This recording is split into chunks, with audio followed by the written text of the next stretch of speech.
We're from North Dakota, where 12,000 workers bring electricity to 2 million customers and provide over $5 billion in economic activity to the state, while reclaiming 22,000 acres of land. This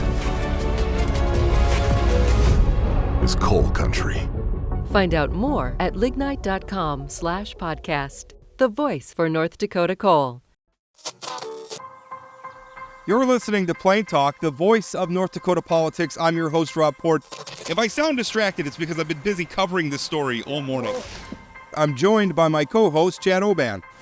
He's right of center, I'm left of center, both sides of the political spectrum. I think it's cathartic. I think it's a necessary and proper debate. I'm glad we're having it. And honestly, we have to do better. Okay, I don't know why I'm getting blamed for this, right?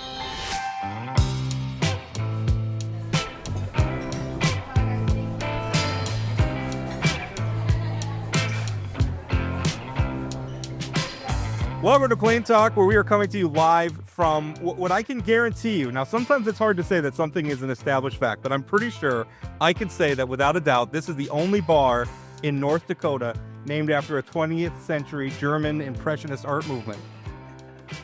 It's the Blue Rider. I'm not going to argue with you. Yeah, I still feel like we should fact check that just in case. I'm pretty sure it's true. Okay, I'm pretty sure. I'll issue a correction if I'm wrong. This is a great place in Minot. I went to high school a block away from here. The Blue Rider is an institution in Minot. Absolutely great. Founded in 1994 by Walter Peel. They reached out to us and asked us to come do a show here. I was delighted by that. I think it's such a cool place. And our guest, who I asked and who was kind enough to make time for us here on a Friday evening when you'd probably rather maybe be at home in Bismarck.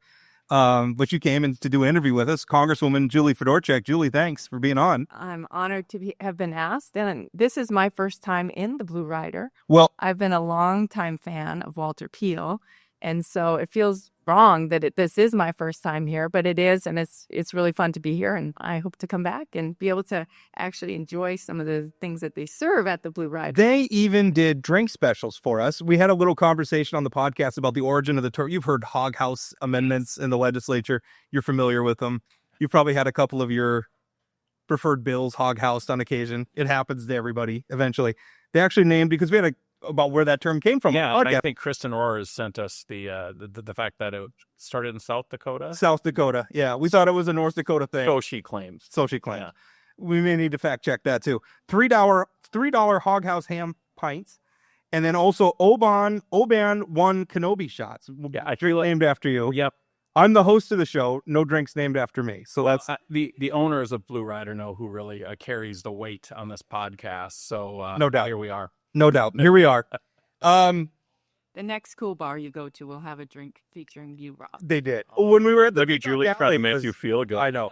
Such a politician. Yeah. Julie, thank you for being here. Wanted to talk a little bit. Obviously, I think what everybody's worried about, and we had a big, and I'm going to lead with this because we had Kyle Erickson on he works at Minot State University at the Center for Disabled People. They're doing really good work. Their funding got cut. He was one of a couple dozen people ended up losing their job. So these cuts are happening all over the country right now. And, I think, the justification for them is obviously we are 36, 37, whatever the number, $1 trillion in debt right now. And people are very worried about that, as they should be. And so we got to make some cuts. But simultaneously, we're also seeing the president talk about a military parade that's going to cost $94 million. What would you say to people who are looking at, or frankly, a service helping disabled people who, they're losing their jobs, and the president's going to says he's going to throw that parade. I guess we'll see if it happens or not. What would you say to people who are saying, I don't understand, how is it austerity in one place and seemingly lavish spending in another? Sure. I appreciate that question and the concern. And we're certainly hearing from folks who are on the receiving end of some of these notices from the federal government. And so for starters, I want to say I sincerely appreciate the work of the federal workers in our state and throughout the country. And they play important roles. And so we can't lose sight of that in all of this. in my opinion, we do need to be retracting and right-sizing the federal government. It isn't sustainable. There has been out of control spending, and we have to correct that for ourselves and for the future citizens of our country. I do wish that some of the sudden cuts that are coming out that the administration is unleashing would be a little bit more clear, that we'd have more heads up, that we understood the grand scheme and how these things are working out, what the big plan is. Because I think that's what's hard. It's not having time to prepare for them or be thoughtful about them. And so, the Minot State one took us by surprise. We found out about it in the newspaper, and we've been trying to get to the bottom of it. And I'm not sure that we have yet. So you probably know more than I do about what actually is the final decision on that, or if there is a final decision. But we have kind of tracked down a lot of these concerns on behalf of North Dakotans to try to find somebody in the administration to see, like, what's the plan? Why was this done? Is it really happening? And maybe, get a different decision. So you can't speak to the truth of that, exactly that program, or if that is indeed happening. But to your broader question about, cuts on one hand and spending on another hand, I say this is exactly what we're working on in the reconciliation bill, is trying to be intentional about where we can save, how we can save, and what the ramifications of that is, while at the same time determining, where do we need to invest more. And so that's very much the process that we're on in Congress right now. The White House and the administration has their own processes in place. They have cabinet members in place to lead those agencies, and they're doing their work at the same time as we're doing ours. And my hope is that they will be coming together moving forward, so that there's a long-term plan that will provide sort of the certainty for people in these various agencies and programs. So, Congresswoman, you mentioned federal employees, but we're really talking about programs here. We're talking about how it affects people. The Minot State program, the AmeriCorps program, potentially $800 million or $1 billion in Medicaid cuts that you guys are working through in your committee, all while trying to pass to extend a tax cut where 56% of the benefit of that tax cut goes to the top 10% of earners. And that's according to the Wharton School. This isn't some left-wing group. So, you're talking about the military parade. You're also now talking about balancing the budget to pay for tax cuts for rich people on the backs of poor people and disabled. And so I'm struggling to understand, like you said, these things are coming from the administration. I think we can look at doing things more efficiently. But the Kyle Erickson interview at the North Dakota Center for People with Disabilities, and hearing what this doesn't mean for him as an employee, but what it means for the people they serve, that's what I'm concerned about. I'm not concerned about the individual employees. Of course, I'm somewhat, but I'm more concerned about the hundreds and thousands of people these Medicaid cuts go through. We're either going to have people losing services, or the state's going to have to pick that up. We have a state that just passed $750 or $500 some odd million property tax cut. We're not paying income taxes. I don't know where the money's going to come from for these things. So how do you balance the budget, not on the backs of people who need federal government the most, rather than giving tax cuts to the richest people in the country? Well, I don't accept your premise that this is tax cuts. It's the Wharton premise, not my premise. I'm just pushing back on it, Chad, because you've got a lot wrapped into just those statements. So I'm going to break them down a little bit. On the Tax Cuts and Jobs Act, that and extending those. So if we don't extend those tax cuts in the current tax policy that everybody in this room and across North Dakota is operating under today, we will have the largest single tax increase in U.S. history. I also push back on the notice that on the premise that we can tax our way out of unsustainable spending. We have unsustainable spending in this country right now. There isn't enough tax revenue in the richest people of our country to balance this out and make it work. So what we are trying to do in Congress is come up with a sensible plan to extend the tax policy that we have today and avoid increasing taxes for North Dakotans, it would be an average increase of 23% if we don't extend this current policy. Death tax would be cut in half. Standard deductions would be cut in half for business owners. Child tax credits would be cut in half. That's not just for rich people. That's for everybody. Can I clarify? Couldn't you extend some of those things without extending the tax cuts for the 10% of highest earners?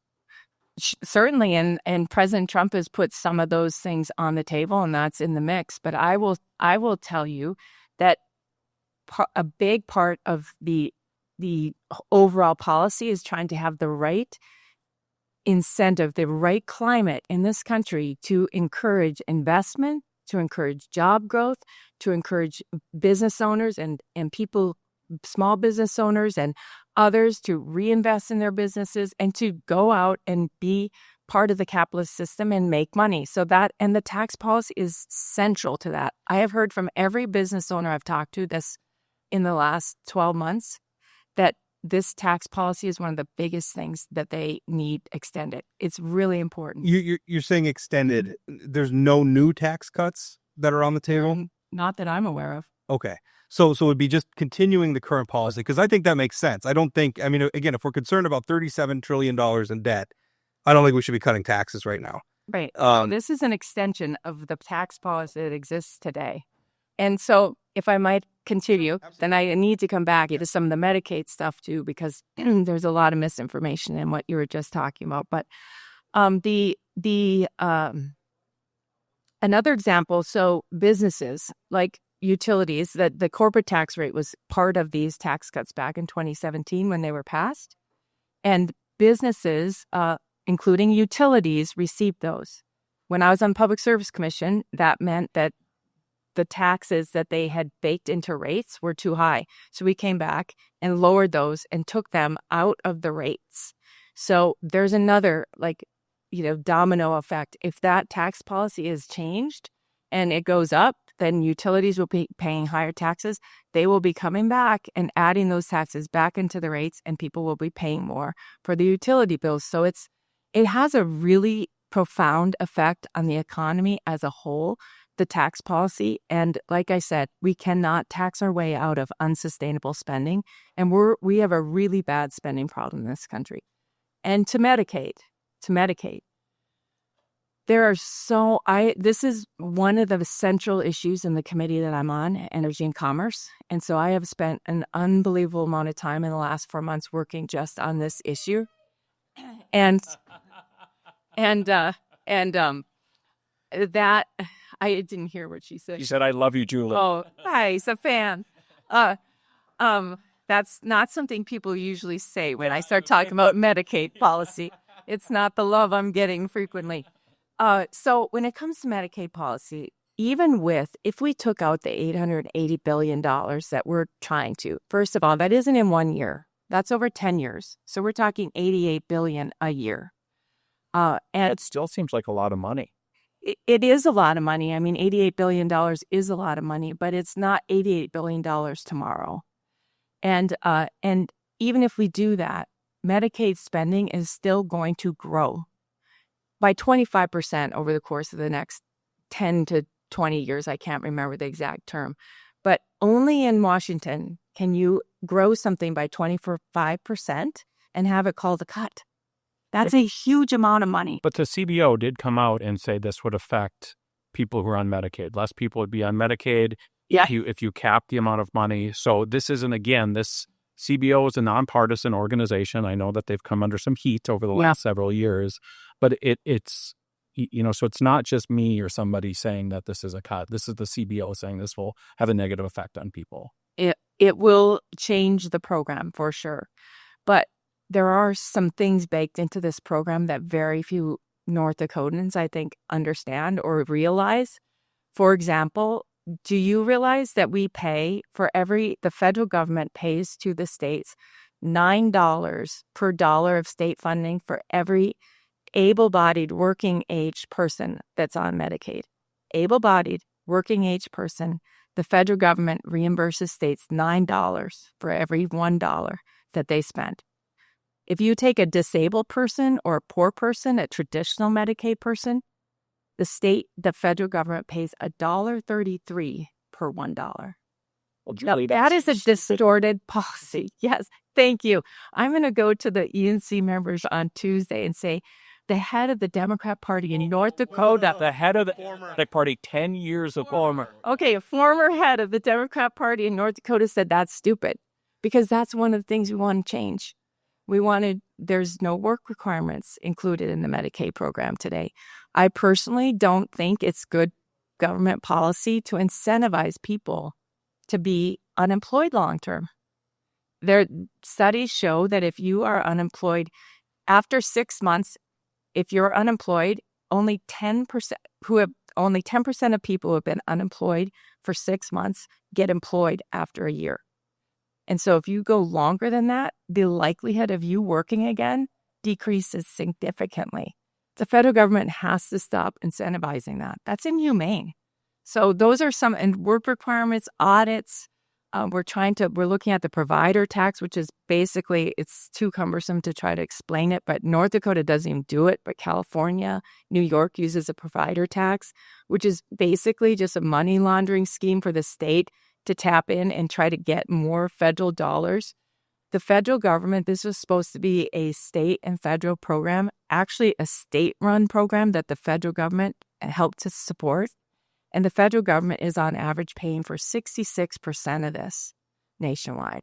So it's not sustainable. If we don't do this, this program is going to crumble and not be available for the disabled people, the poor folks, seniors, who it was intended to help. We're trying to save it for those very people. So it's just simply not true that we're giving tax cuts to the millionaires and billionaires and throwing poor people out on the street. We're doing just the opposite. We are trying to save this program for the people who it was designed to help.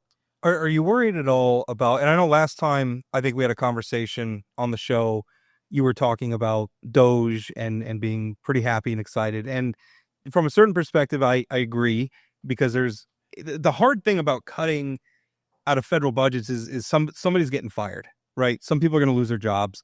Some people who are using a program are going to be affected, and there's just no other way to do it. You just have to do it, because we can't have 37 trillion. You can't continue to run $1 trillion budget deficits. We got to get it. So I understand the difficulty that it is.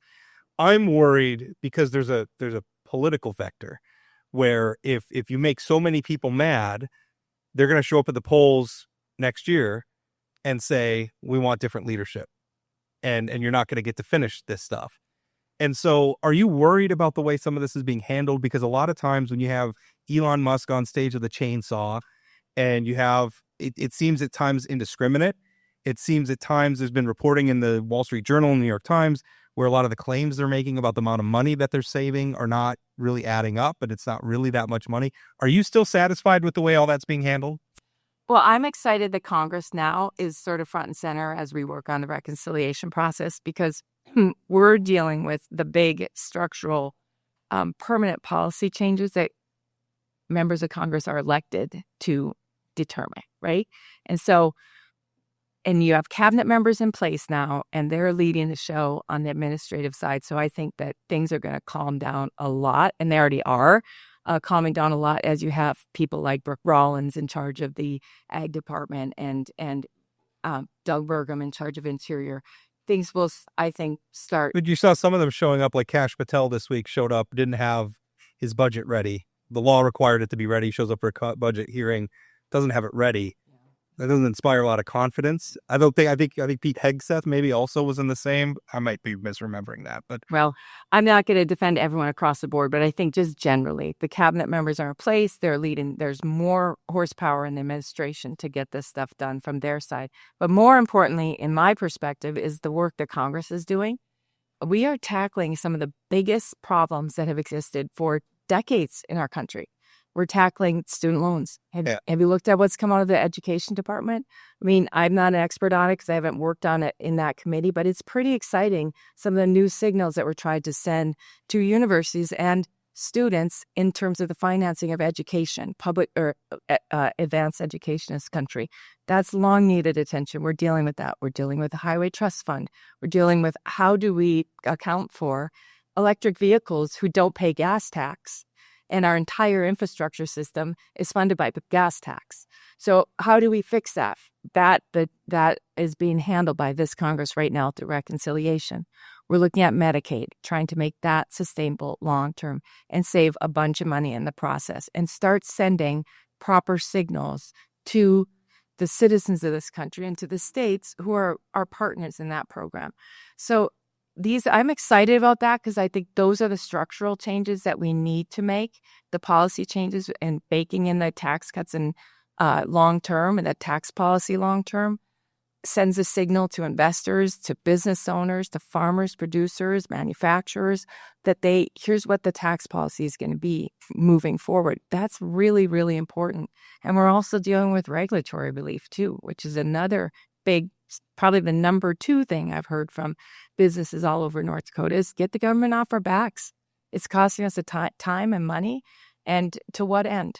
So those are the things we're working on, from a global perspective that I think are to make a big long-term difference. And hopefully citizens will see that and feel it, and they'll support it and want more of it in the next election. Yeah, and I think we could all agree that having some stability would be a good thing for business, for agriculture, for all those things. Because it's been a little bumpy last few months for those industries. I want to talk about if you can pass this thing. I mean, I think it's a very complicated needle to thread. I mentioned the Medicaid cuts or slowing down of the spending, depending on how we look at this. But you do have moderate Republicans in swing districts who are saying, don't mess with Medicaid or I'm not voting for it. And then you have conservatives within your caucus who are saying, you better make these cuts or I'm not going to support it. You don't have a lot of wiggle room here, a couple, 2, 3 votes. I mean, do you think Congress is going to be able to get this done and get the votes that they need to? He's saying this thing? You're not Speaker Fedorchak yet. No, but not me, you mean Congress very globally, because I think it's tight. It's going to be very difficult. What do you think? It is really tight, and I think that's an advantage, to be honest, because you really can't lose anybody. And so if folks like Chip Roy want to have, make some progress on debt and spending and tax policy, he has to vote for it. The folks in the blue districts also the same situation. So there's policies that everybody kind of wants, and they're all wrapped up together. So the key and the art is trying to find what it is, what the balance is, and we aren't there yet. And we're, that's going to be very much. And you can't afford to lose any votes. And hopefully people realize, for political reasons, they can't vote no because their votes are so important. Right. Yeah. I mean, I fully expect there'll be things in there that I don't really love. There might be some things in there that aren't great for North Dakota or for me. But then I have to weigh, is it so bad that it warrants stopping everything else and being the one vote that drives us, collapses the whole deal or not? And so, that's a pretty heavy trade-off. Right. And, and everyone's going to be in that same situation. And President Trump, that's where he comes in, and he has a lot of influence with some of the folks on the conservative side who have been willing to, throw a wrench in things in the past. And he's been able to get them to play ball. Now we'll see on the other side of folks if, because I think to some extent the people in the more moderate districts learned some lessons from the people who were throwing the wrench in things.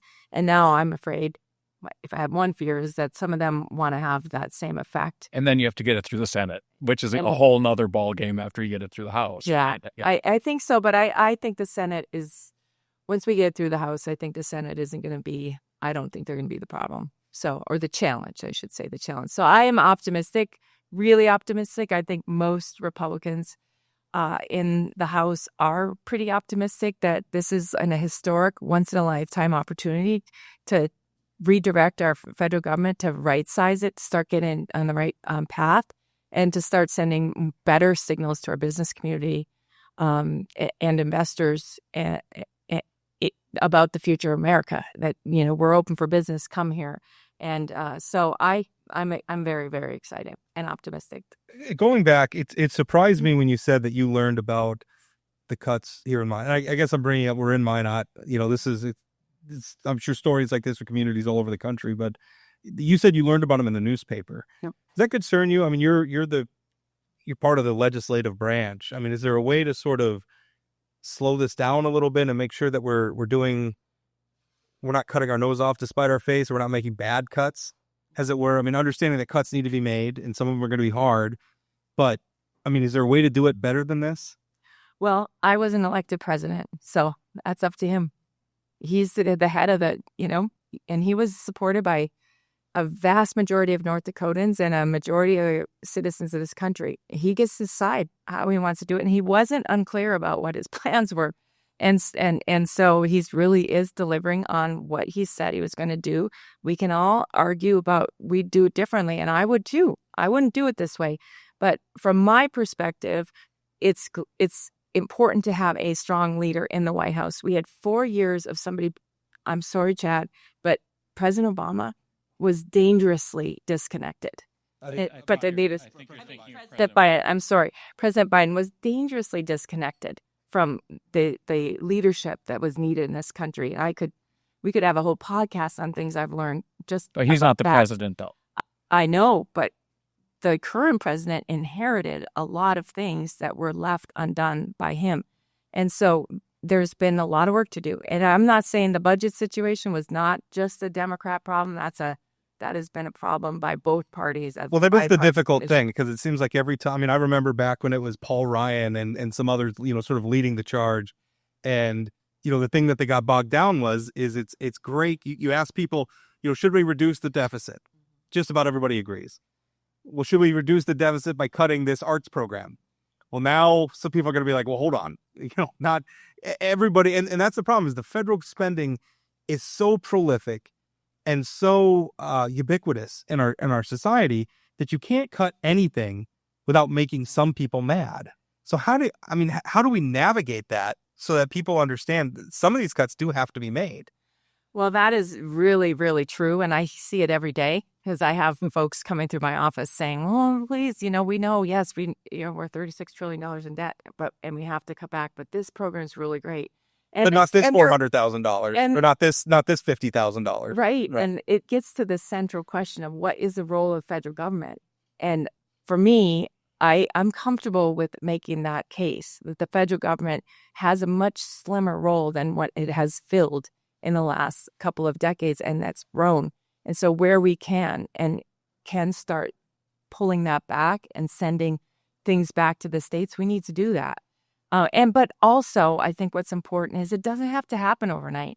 And this is something that we're talking a lot about in committees. Like, we can phase things out. So the District of Columbia gets, a very generous Medicaid match.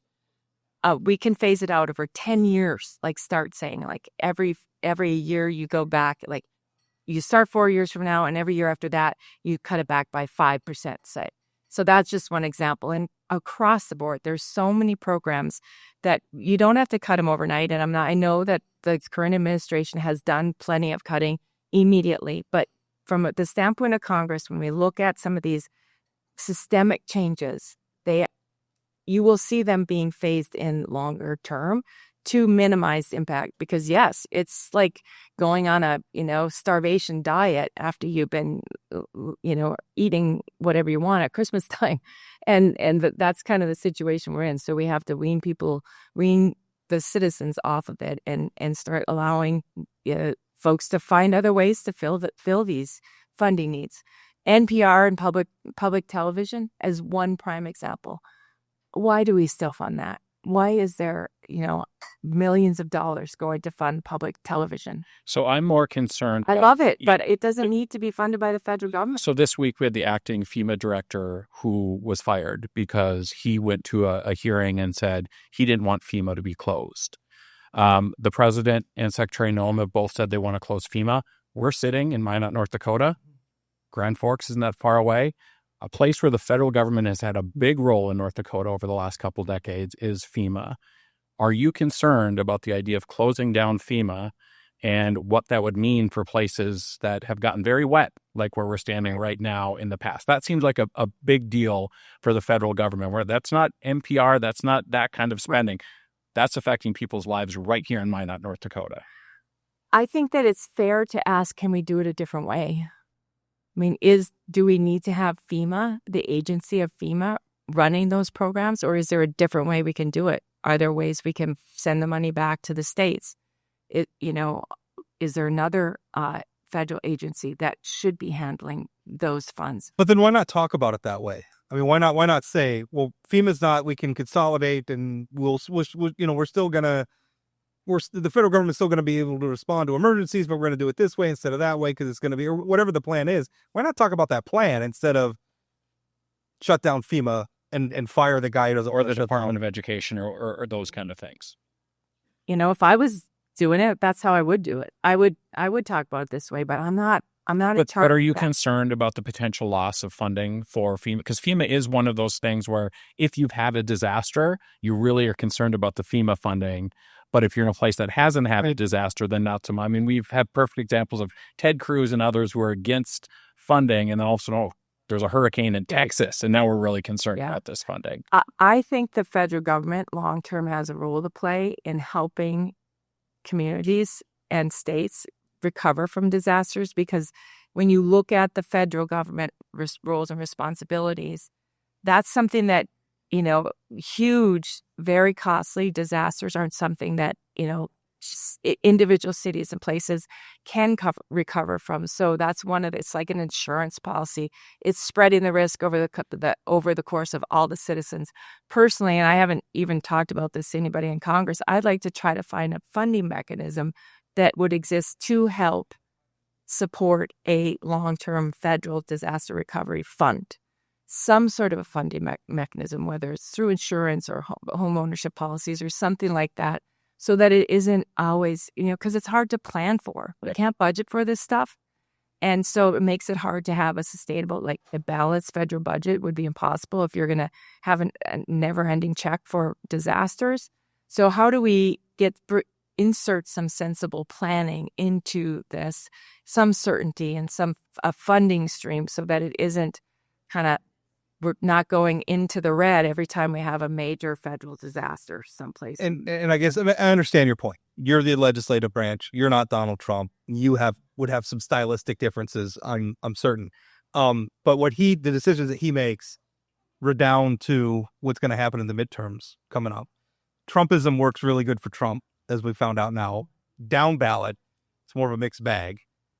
Are you worried that, because the thing is if you do it the wrong way, there's a public backlash. Maybe Republicans don't control the House of Representatives anymore, or the Senate, or both. Right. In that case, none of this is going to get done. So is that a concern to you? I definitely worry about losing the House, for sure. I mean, because I feel passionately that these are changes that we need to make, that we can make government more responsive, more affordable, and work better for the citizens of this country, and that the conservative principles that Republicans bring to the table are the way to do that. So I want to have not 2 years, but 4 years under a Republican president to get that done. I feel like is why I'm pushing hard to try to get the reconciliation package done sooner versus later, so that the benefits of that have some time to work so people can feel them. Because, there might be some short-term pain that people feel. Often when you're trying to make changes or do good things, or like clean out your garage, it gets worse before it gets better. Going on a diet is hard. It stinks. There's pain involved in it. And you have to get through that to get to the fruits of it. And so the same thing is going to be true with this. It's not going to be easy. You can't change spending like this you can't change these long-term policies that people have gotten comfortable with, the spending levels that we've gotten comfortable with. You can't change that without people feeling it. But my hope is that they'll see the benefits of these changes before the next election, at least enough of them to give us another couple years to get more done. So I want to end on something a little bit more uplifting. I had a friend who took his father on the honor flight out to Washington a week or 2 weeks ago. And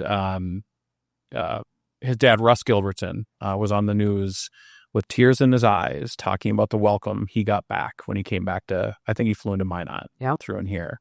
Can you talk a little bit about those honor flights? And I mean, it is really amazing, these 70, 80-year-old men who are crying because they didn't get this welcome home back in the 1960s and 70s when they came home. And when you talk to them, what does this mean for them? This is my favorite part of the job so far, is welcoming those folks to DC, because we give them tours of the Capitol. This week I met a group at the archives, the National Archives, and they're so darn grateful. They're so proud. They're so honored to be Americans. And they actually fought for this country. Like, they fought for what we stand for. They put their necks on the line for it. That's just a different level of commitment. That puts anybody else's public service really into perspective. And so it inspires me to really work hard and try to do more to try to fight for the ideals of this country, because it's the best in the world. And so they really bring that home. And seeing the footage of them coming back, and I've been to some of those events in Bismarck, and seeing them in tears, it's just like you can't even really describe it. It's just awesome. And I think, Rob, both you and I have fathers who served in Vietnam. Yeah. And seeing some of that footage, and again, talking to veterans who said, I didn't get this when I came back the first time, and how much it means to them 40, 50 years later. You know, back in the 90s, my father was never actually awarded his Silver Star. He won 4 Bronze Stars in Vietnam, had never been awarded his Silver Star. And my mother set up a secret meeting where then Senator Byron Dorgan came to Minot and came to my father's office and surprised him and gave him a Silver Star. And how much that meant to him was it was a really big deal. He got a Silver Star in Vietnam as well. So That's amazing. I mean, I feel so almost unworthy to be the one greeting them, because I feel like, what have I done? I haven't done much, but I try to, honor them, like, on behalf of North Dakota, on behalf of other members of Congress, just, to show like this is a big deal. We appreciate it. And there's really no way we can express our gratitude. But also, at the same token, I have to give a shout out to my mother-in-law, who's here, because she's been a military supporter her whole life. Her husband, my father-in-law, is a veteran, served in the U.S. Air Force, and that's what brought them to Minot. And my husband is also a Navy veteran, and my dad was a veteran as well. So a lot of good vets in my family that I love. And I just got back from the Air Force, the Air Force Base today, where I toured and got to see 2/3 of our nation's nuclear triad. And those people, like, it's in our backyard. You guys talked about this before. We forget about it. Right. They don't forget about it. Those folks are very serious about the work they're doing and the magnitude of the responsibility they have, and how important that is that we maintain those resources, because that is the strength part of Peace Through Strength. And we hope we never have to use them, but we have to keep investing in them and supporting the people who run them and operate them, so that we don't have to ever use them again. So really, it's an honor to be able to interact with folks like that. Well, Julie, thank you so much for making time for us here at the Blue Rider. Hope you had fun. Always happy to visit with you too. Thanks for the conversation. We're from North Dakota, where 12,000 workers bring electricity to 2 million customers and provide over $5 billion in economic activity to the state, while reclaiming 22,000 acres of land. This is coal country. Find out more at lignite.com/podcast. The voice for North Dakota Coal. Continuing our tradition of having live music on, and I say tradition, it's been 2 shows, but it's 2 for 2. It's our tradition now of having live music at live shows of Plain Talk. We're going to have Dakota Fay, the pride of Bishop Bryan High School, live from the Blue Rider in Minot. Here he is, Dakota Fay. All right, let's dance. Baby, just like me, that my twin, and I use that word lightly. We used to cruise and I rap on a nightly. You said I wouldn't make it, man, the chances very likely. But now I'm doing all the things that you don't like, see. And the chances that I'll make it down are slightly. It's been hard, we've been holding on too tightly. You wanna bite me, but that excites me. I don't wanna fight these songs, I just wanna right these wrongs. Hope I don't take too long for you. Hey, hey, baby, don't tell me it's late right now. I'll be on the way right now. I know you feel the same right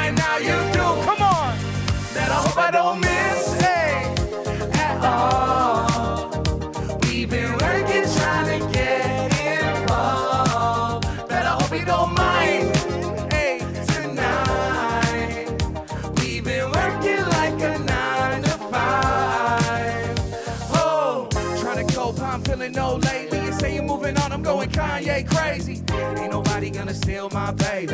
Can't replace each hand slim like Shady. I've been living so close to the edge. How the heck we make love make sense? I remember when we couldn't pay the rent, and even off the gave me time so I can vent. Maybe I might. I've been using what's left so I can make it right. Even if it's chance, let me roll the dice. Bet it all tonight. How you feeling? Alright, alright. Think about me when you're doing your thing. It was love now, feeling the same. Girl, if this is it, then I'm glad that you came. But let me take a swing that I hope I don't miss, at all. Come on. We've been working, trying to get involved. Bet I hope you don't mind tonight. We've been working like a 9 to 5. Oh, hope I don't miss it all. I hope I don't miss it all. I hope I don't miss it all. I hope I don't miss it all. Mine I hope I don't miss it all. I hope I don't. We got one more. Go like this. Hey, hey. I hope I don't. Man, I hope I don't miss. Hey, at all. Come on. We've been working, trying to get involved. Better hope you don't mind when tonight. We've been working like a 9 to 5. You ready? Oh, better hope I don't miss. Better hope I don't miss it all. Better hope I don't miss. Better hope I don't miss it all. Better hope I don't miss. Better hope I don't miss it all. Better hope I don't miss. Better hope I don't miss it all. There we go. Practice.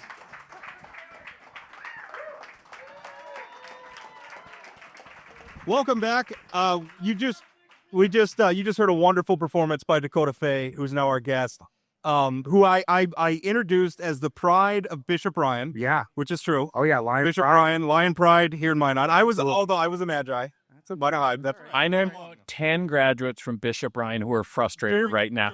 During the break, he texted Senator Josh Boucher, Yeah. who went to Minot Ryan. Yep. Or Bishop Bryan, excuse me. Yeah, don't say mine not Ryan. Don't say Minot or we get in trouble. Yeah. He texted him and said, Rob Port just said that Dakota Fay, Dakota Coy, is the pride of Minot and not Josh Boucher. We are eagerly awaiting. Let's be clear, I've not done that yet, but I plan to do that. By the time Josh hears this podcast, Rob is usually dead. he'll receive. I think Dale Brown will have something to say about this. Yeah, Is Dale Brown still alive? Hope so. I certainly hope so. I think so.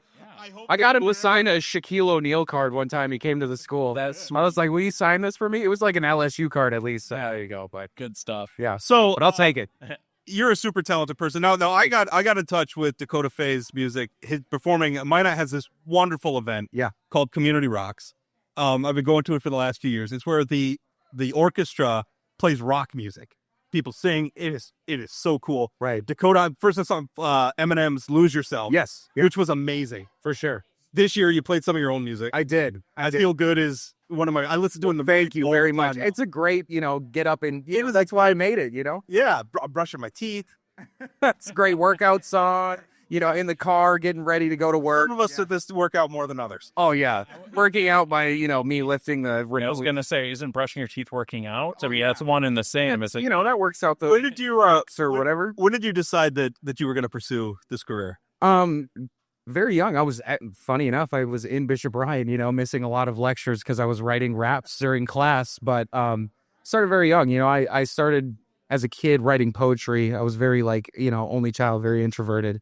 So it was my kind of way to get out, and then let loose. And I met my brother Eddie Mack when we were 13, 14 years old. And he had rapped a little bit back where, he lived in Milwaukee and stuff. So one day he just wanted to get me on a song, and we had kind of, we freestyled and did all that, had fun, but never I feel like equipment kind of got to the point where you could do it yourself. And I was very excited to do it for the first time. It was scary. I grew up listening to rap music, so I always, wanted to be those guys that were, ooze confidence. And that was just something that I really wanted to be myself. So, I tried it once and fell in love with it. And all my teachers hated me from that moment on because that was all I did every day was write raps and write music. And it's taken over my life. And here we are 16 years later. So I have 2 questions. One, can you talk a little bit about your DJ, who clearly has better baseball taste than you do because he has a Dodgers hat on?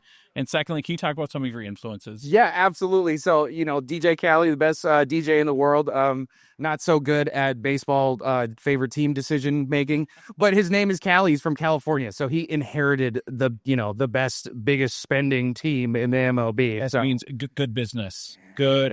Yeah. But I'm over here wearing a Yankees uniform. I feel like I'm being interviewed by my 2 arch nemesis right now. What was the second question? Influences. Yeah. So, again, it was all the rappers growing up, but it was people that I grew up with too. So, Eddie always had people in his house, older people that were coming into town. In Minot, we have a lot of people that come from everywhere around the country to work and be here. So, a lot of those people that you would never know. You never know their names. They're not people that have music on streaming or did shows or ever did anything. But watching those guys, rap and make music in front of me was like everything to me. So it was a lot of like inner influences, and then of course you have the artists that your favorite artists when you're a kid that you try to emulate. 50 Cent was always one of mine. I was a big G Unit guy, so a lot of inner and outer influences, just throughout life. Even like my friends and my family. My mother was a huge influence on me, like always supporting my dreams and always, letting me blast music at, every hour of the day and record in my room, screaming, rapping into, my closet. So those were my influences for sure. I'm about to commit potentially a major faux pas by comparing myself, who started as a nerdy political blogger, whose idea of a nice Saturday night was writing about tax policy, to somebody who's making awesome music like yourself. Yeah. But I feel like you're talking about having some of the tools to be able to do this stuff at home. Right. The internet age really, I owe my career to that. Yeah. For sure. Where I got started writing and I found an audience, and then just now I work for the largest media organization in the state. Right. Is that, it's kind of like if Dakota Fay, you couldn't be doing this in another generation. It would be way harder. You in the music industry, especially, you relied heavily on being signed to a label, and, they would have your way with it. You were kind of a part of that. They had the megaphone. Exactly. And nowadays it's recording equipment and everything, and streaming and all of that. There's some downsides to it. It's a double-edged sword as far as like financially gaining from those things, but you have the ability now. TikTok, all these social medias. I started making music in 2008, 2009. So, kind of at the beginning of social media. I remember putting my first music on MySpace and stuff like that. So, I started blogging. MySpace was a thing. Facebook wasn't around. Twitter wasn't around. No YouTube. No. I remember when YouTube got invented, I was super excited that I can embed videos in my blog posts. Yes. Yeah. And those things were so important to, how I made it as well, because having that ability to reach so many people without having, this huge backing of this label or whatever marketing budget and all these things, you can just, post whatever you want, and sometimes they take off. And TikTok has been that one, especially for me. I've had to really adjust over the years with all these new social medias and all these new ways to market and engage, audiences and stuff. But I've learned to really enjoy it. It's kind of a different part of the job, being a content creator, quote unquote.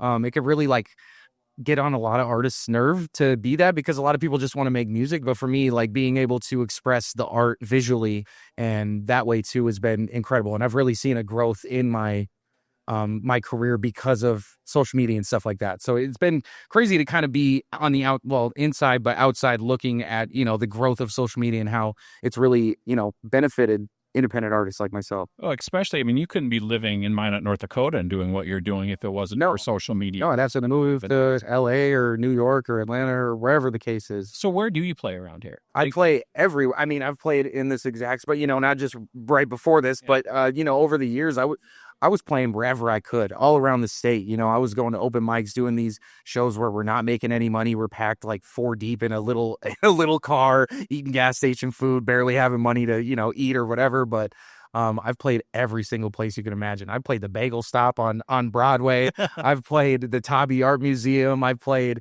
right on Broadway. I've played everywhere, so. And you were in Hibbing recently, you said, right? Yeah. Yes, Dylan's home. Exactly. You play in all these small towns. It's crazy because I get asked, like, what's your favorite place to play? But it's really all of them, because getting to travel and see, that's another really awesome part of the gig, is getting to travel and meet new people and see all these really cool places that I probably wouldn't otherwise been.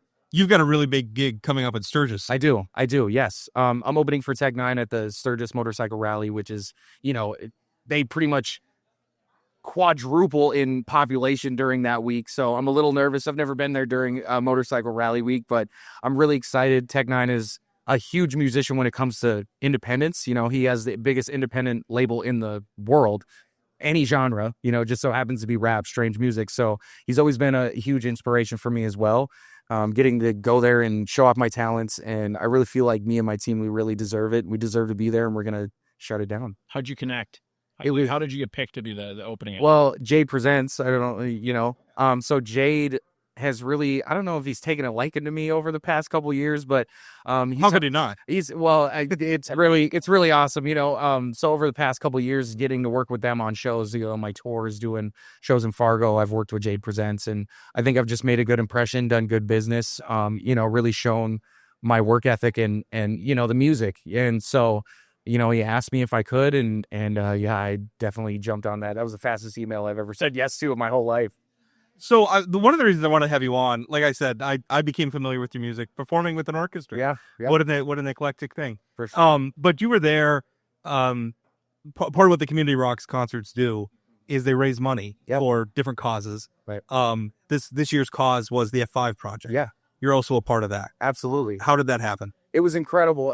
I think I've always just kind of been the middleman in all this. There's people like Andy, who's in the back there. Megan Invik is the one that got me on the committee to start with. She's really just believed in me, and it's like I don't know why. Like I'm really big in our community of Minot, especially what they do for incarcerated, services for them when they get out of prison, addicts and stuff like that, getting them housing, jobs, and all that stuff. Is someone that has benefited, been in that position myself and really needed a second, third, fourth chance.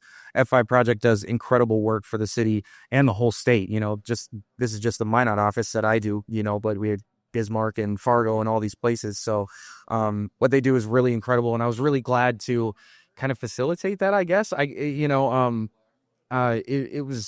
very happy that I get to work for things that I truly believe in and that help people that deserve it, so it was nice to kind of bring them together. Yeah, and you're in recovery, to my understanding. Sure, and can you talk a little bit about sort of what, like, being an artist and, traveling the country, and what is your sobriety? How's that made you a better artist? How's that made you a better person? What have you learned through that? I've learned to listen, and, for so long I would be at these shows and I'd just be worried about, getting messed up, or the next, I get off stage and I wouldn't even, talk to these people that, wanted to talk to me, or building connections with people and shaking hands and hearing people out. And I feel like I've just really found myself and found a purpose for my music, and it really resonates with other people. The stuff that I'm talking about, a lot of other people have gone through, and being able to use my voice for, trying to shed light on that and show that, like, anybody can go through these things and it doesn't make or break you. It's not your, your calling card for the rest of your life. It can really, you can do cool things and still be sober, and not have to, fall into those things. One thing I really like, and just speaking, North Dakota policy is what I'm most familiar with, is we have, I think over the last decade and a half, really made a lot of advancements towards not having to just lock them up, put people in cages until we let them out again. Nah. But, trying to do deflection, trying to get ahead, when people are having addiction, maybe not treating that specifically like a crime. I feel like we've been doing a lot of work. Yeah. It's, the worm has turned on that a little bit lately with the legislature, and we have an attorney general now who kind of wants to go back to the old ways. But one thing I think for somebody who's in your line of work, when I think of like rock music and hip hop, they kind of glamorize that lifestyle a lot. And in fact, to the point where it becomes part of the mythology, like Ozzy Osbourne, like part of that is prolific substance abuse. Yeah. So how is that, as somebody who's sober, who's in recovery, in the entertainment industry like that, where it seems like that's part of the story or part of the sell. Right.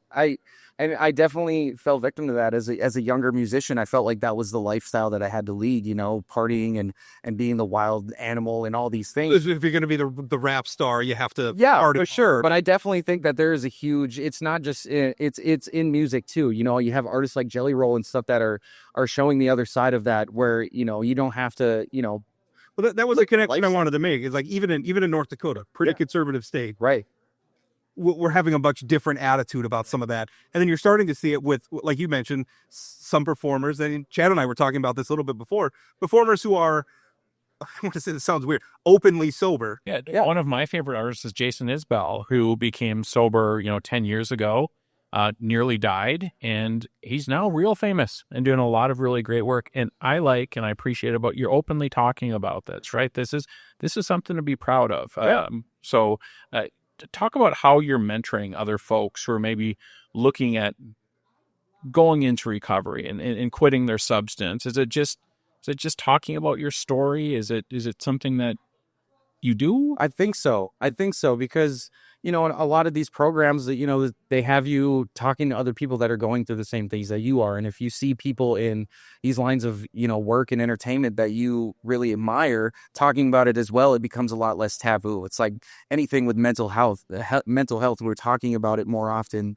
It becomes less of a taboo thing, and people are more like, we all feel this way, but nobody's spoken up about it, And it just takes that one person, that domino effect of everyone to, really get on board and understand that these things are really affecting, and talking about them. I think that is a huge thing, being able to be open and talk about it. People who are listening to this saying, listen, we got to take a hard line. We want to keep our community safe. What would you say to them, to kind of maybe open their eyes a little bit to this other way of looking at it?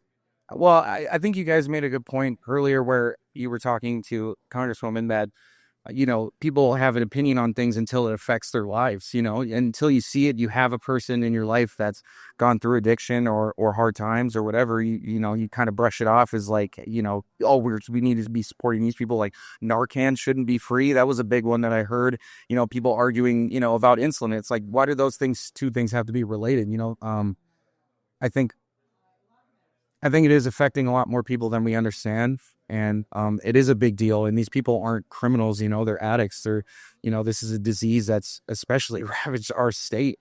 A lot of my friends and people that I know ODing every single month, and it's just became a normal thing to be in that lifestyle. And I think the more we talk about it, the less, I know for me personally, it was hard to come out and talk about it. I was so embarrassed about it. If, felt like this thing that like people would hate me for if I ever mentioned it, especially when I'm going through it.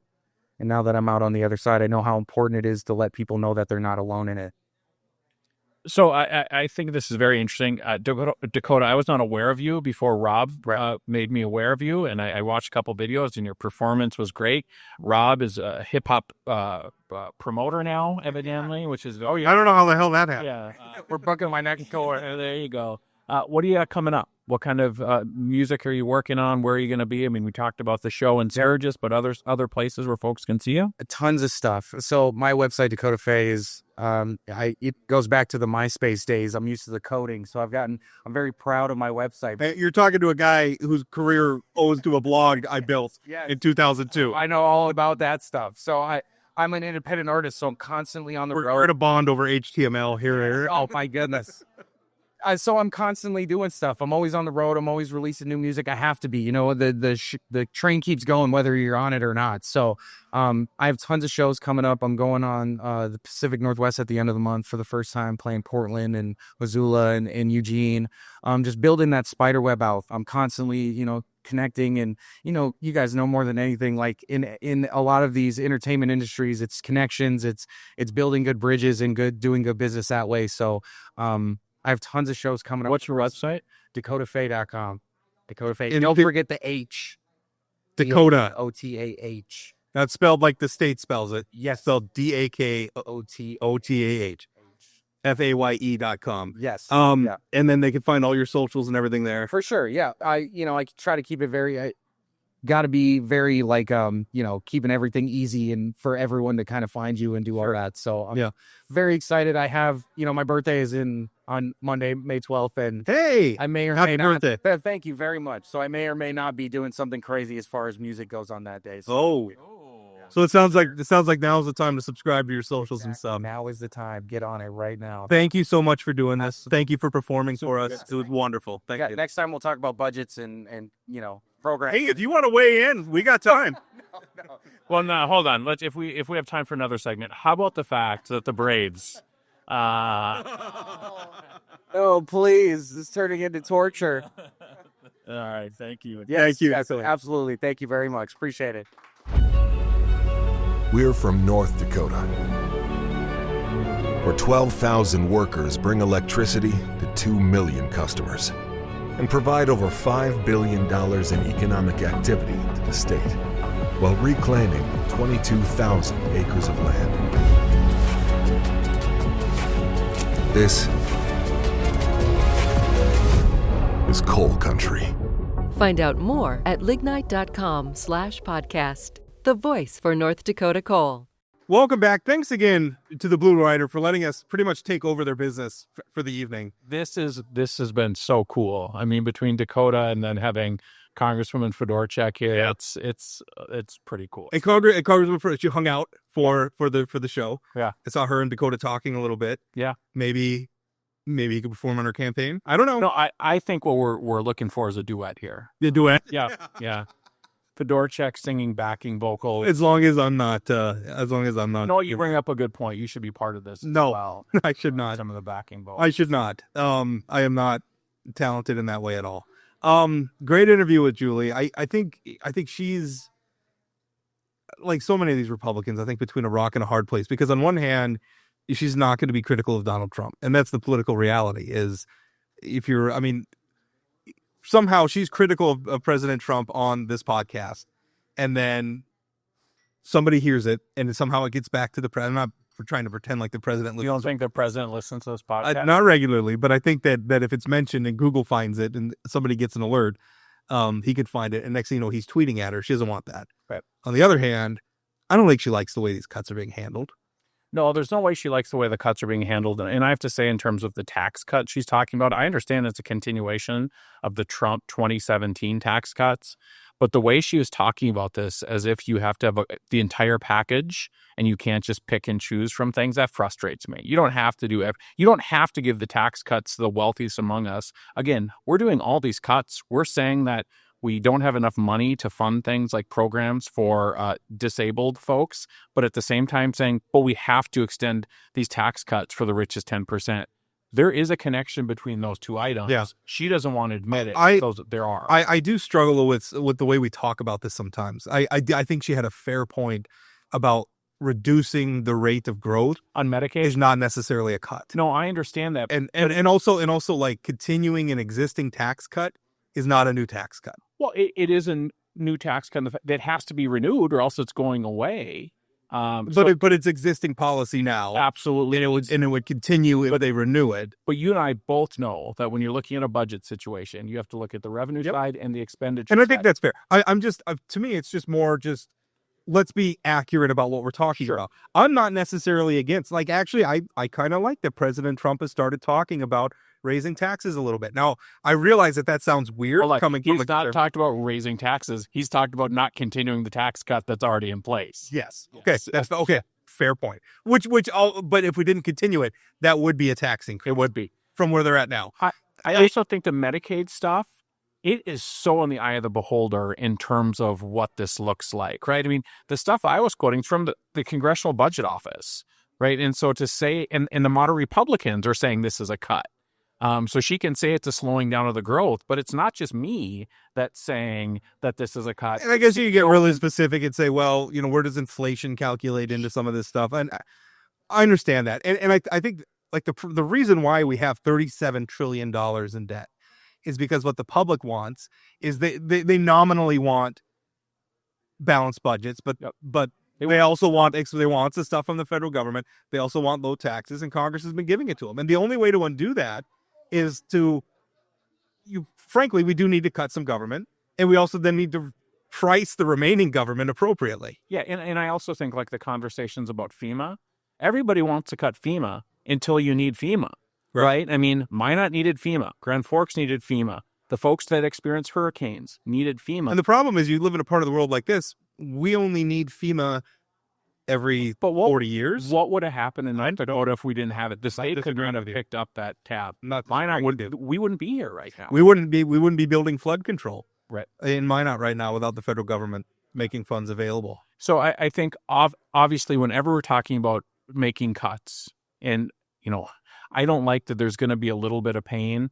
I listened to your interview with Kyle Erickson. That felt like a lot more than a little bit of pain to save a few $1 million, and I don't like that. I don't like the cuts to AmeriCorps.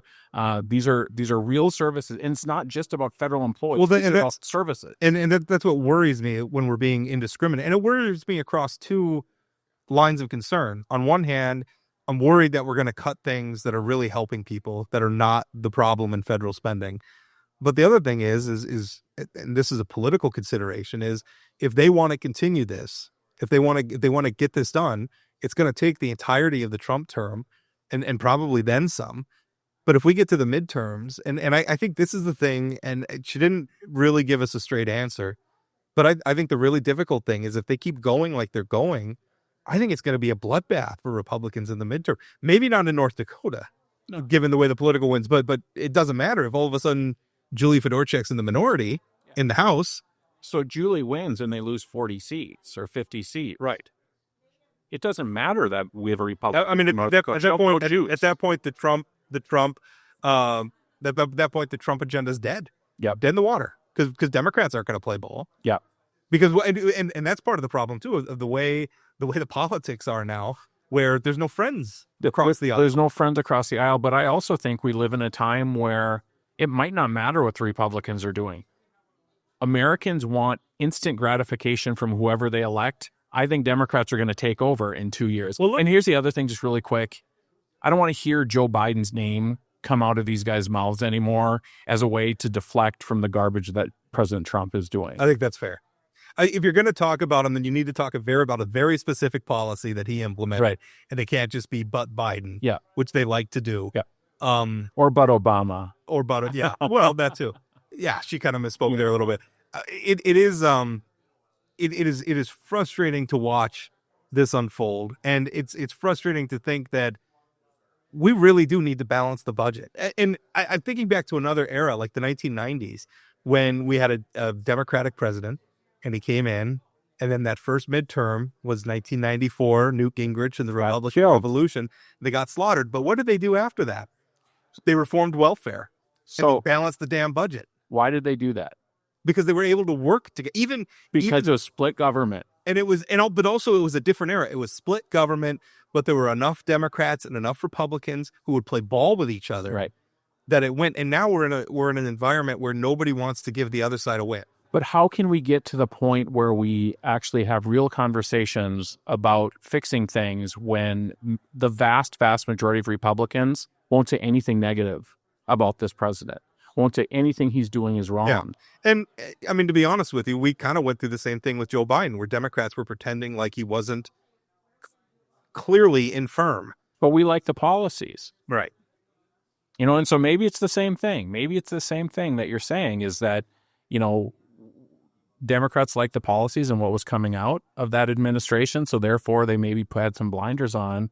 And that's what the Republicans are doing now. But we're not going to get to a point where we're moving anything unless we have people of the majority party stand up to President Trump in some of the garbage that's going on. As critical as I have been of the Trump administration, I will say that some of this excites me because there was a barrier to real spending reform that was tough to get through. Because I remember the Paul Ryan days, and I guess I use this example all the time. Push somebody off of a poaching somebody off the cliff, and then it dies because the problem is you can't cut the federal budget anywhere without making somebody mad, right? And so what would happen is it's like mutually assured destruction. Nobody wants their spending cut, so we never really cut any spending. But I get frustrated, and one of your other co-hosts last week talked about this as well. We hear from the congressional delegation, fraud and abuse, fraud and abuse. We're cutting because of all the fraud and abuse. And then you hear about the Fezzen Lagoon. You hear about the North Dakota Center for Disabilities. That's not fraud and abuse. Right. Show me where the fraud and abuse is, and let's cut that. Or if you want to cut it, then you need to make an articulate. Oh, geez. Oh, wow. Look at, these are my people. Yeah. If you're gonna cut something like that, then you need to make a coherent argument for why it's something the federal government shouldn't be doing. And I think we've both talked about the idea of looking at ways for the federal government to save money. But the way it's being done right now is not helping anyone by just, well, and the other thing that you're hearing is federal employees are getting cut. You know, they got cut months ago, and now they're bringing a bunch of them back. They're rehiring them.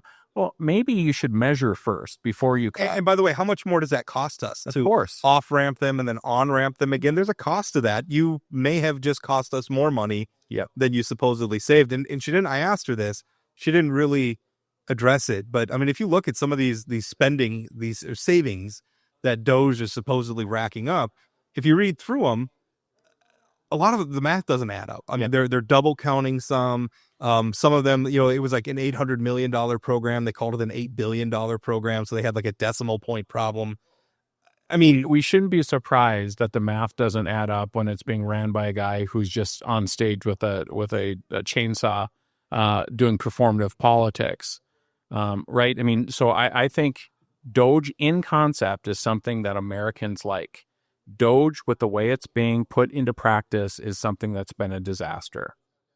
I agree. And it's a disaster where, I mean, again, if you're a Republican and you care about implementing this agenda, the way you're doing it is you're going to lose Congress, and then you're not going to be able to do anything. Yep. And I think that's probably what we're going to see is after we get through this midterm, we're going to have a split government, and it's going to be gridlock. Yeah. And I also, again, as we've talked about a lot, if they would have been more thoughtful with these cuts and not just started cutting. And I couldn't believe that our lone congresswoman found out about this cut at the North Dakota Center for Disabilities. Read the Fargo Forum. Through the Fargo Forum. Right.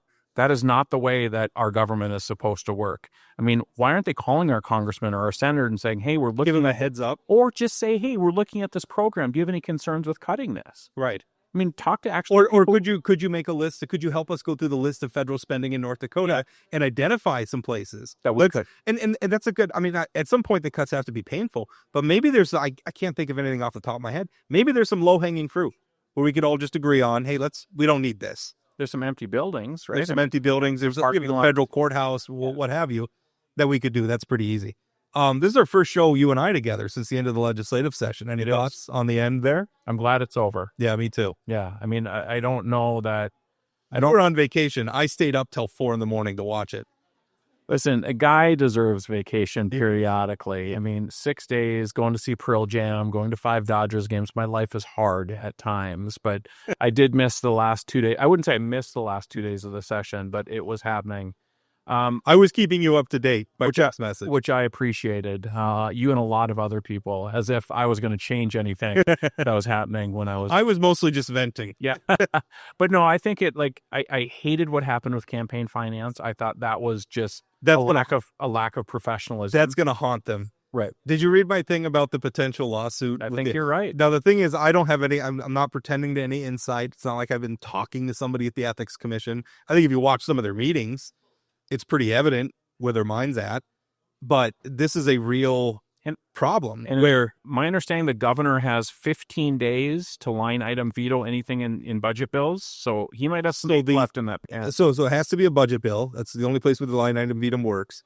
And the Ethics Commission budget has immunity for legislators that they put in there. Now, I don't think on its own it's bad policy, but I feel like it's sticking out like a sore thumb, given some of the other stuff they did in terms of campaign finance reform. The governor has an opportunity where he could line item veto that. And again, I don't have any knowledge. I'm not pretending like I know something here. I think he could line item veto that. Immunity after what we saw with Jason Doctor. I don't think the timing of this is particularly good, in addition to them saying we don't want the public to know how we're spending our campaign. I think it's okay to say if you follow the rules and you make the appropriate disclosures, you're good. Yeah. I think that's fair. And that's really what it's doing. And we saw this session a lot more people making disclosures. Yeah, absolutely. Including Jason Doctor. Yeah. Because he's already benefited. Yeah. But I'm thinking, I mean, the bed that they've made for themselves, and I think they're violating the state constitution across. The ethics amendment says that North Dakotans have a right to campaign finance data. The legislators have exempted themselves from having to report expenditures and beginning and ending fund balances. The state constitution says that they have to facilitate, not hinder, the ethics commission. The ethics commission has seen a 300% increase in the number of cases. Now, granted, they're still new, so some of that is small numbers going to, And some of it's shenanigans. and some of it, some of the complaints filed, they're not all good complaints. In fact, I'm guessing most of them are probably not good complaints. But that being said, you could argue that they're hindering. They have 3 full-time employees, 2 of which, it's one administrator and then 2 actual lawyers doing the work. Right. They wanted a third to help head off some ethics complaints and be proactive. Right. This is not an unreasonable request. They didn't get it. That was my biggest frustration. What the ethics commission was trying to accomplish this session was to have more resources to make sure people avoided having ethical issues. And the legislature said no. Yeah. I also don't understand on the campaign finance, what are they afraid of letting the public know? These campaigns cost $20,000. They're buying yard signs. They're buying radio ads. There's nothing to hide unless there's something to hide. It also says in the state constitution, in the ethics amendment, that they are not allowed to spend campaign money on themselves for personal reasons. That's in the state constitution. They have created a situation where legislators are prohibited from spending campaign dollars on themselves, but there's no way to detect it. Yeah. If you or I wanted to try to find out how in the world, short of issuing a subpoena for their bank records, which only law enforcement can do, how would we know? So, and if you recall when we interviewed Michael Howe, who I don't know how became in the crossfire of just wanting a little more transparency from the House. Yeah, Michael Howe was pushing this. He's getting a new database. Yeah. They're spending $1 million, and we needed it. Yeah. I mean, I'm glad they're spending this money. Change is hard, though. I'm a little nervous about. Oh, yeah? Well, you have to file the reports. I just have to read them. But he's getting it. So he just wanted better data, and he wanted more uniform data so that the legislature. And that's the other thing. We do require some candidates to report expenditures, just not and PACs. Well, but Howe basically said, he'd heard that, well, it's in North Dakota, it's a citizen legislature, so they shouldn't have to do all the same stuff. He pointed out they're in control of a $20 billion budget. Maybe we should have some transparency on how. Also, it's not that hard to register your parade candy purchases. It's not. When I've seen some of the garbage parade candy they provide, it's not going to cost that much. Yeah. Now, how many Tutti Fruttis? I mean, how much does that cost? You don't like Tutti Fruttis? Those are my favorite ones. Jeez. Do you like I like the lime and the orange. I like something a little more significant than a Tutti Frutti. Like a Tootsie Roll? Yeah, well, give me a Baby Ruth. Snickers Baby Ruth. Goonies Baby Ruth. There you go. There we go. All right. Anything else from the end of the session? I mean, they got property taxes done. I think that the idea that there's going to be another measure on property taxes is not going to happen. I think by and large, North Dakotans are going to see a $1,600 credit and say, thank you very much. This is what we wanted. At this point, I would be surprised if that even ended up on the ballot. I don't know that there's going to be a lot of enthusiasm for it. And also, I mean, even we had Scott Lauser on the show. He's the one who stood up and it's kind of a weird situation. He voted for the bill that passed, urged others to vote for it, but then stood up and said he was going to start this ballot measure. And then when it was on the show, was saying, well, I want to do some polling, and maybe I think he's backing away. Maybe I'm wrong. Well, of course he should do polling. You should do polling before you stand up on the House and say, I'm going to do a measure. The other thing I would just say on the session, and we sort of talked to Julie about it, I mean, if they start messing around with Medicaid and some of these other things, or block granting they may have to come back. The state, they're going to have to come back. Or if they kill off more infrastructure projects and now some city can't finish their sewer project, what are we going to do? Just let And that's the other thing that people need to be aware of. So the feds cut the money for Fezidin. The state legislature had to pay for that. That means our tax dollars locally are paying for that rather than spreading it out to all the U.S. citizens paying for that. It's not good for us. And if we have to, I don't know how you can maintain the low income taxes and the huge property tax cuts if all of a sudden we're having to pay for way more of the federal programs that we depend on. I mean, North Dakota is a taker state. Yeah. We benefit from the federal government. I don't like that take or state. Well, I understand. We also, feed and fuel the world as well. So, but we get a lot of money from the federal government. We have a trade deficit. We do. With the federal government. There you go. There you go. We should raise some tariffs. Yeah, there you go. That's a good place to We didn't get into tariffs with Congressman Fedorchak, but No, I feel like the last time we had her on, we covered that pretty wildly. we did, and not much has changed other than it's hard to tell what we're doing in any given moment. Hey, I heard he brokered a deal with the UK today. Tiny little deal with the UK. Yeah, well, now we're going to try it in. Now all he's got to do is Canada and Mexico and China and all Everywhere. Good luck. Yeah. All right, we're going to end it there. Thank you so much for listening. Thank you to the Blue Rider for hosting us. Blue Rider. Thank you, Dakota Fay. Thank you, Congresswoman Fedorchak, for being on. This was wonderful. Thank you.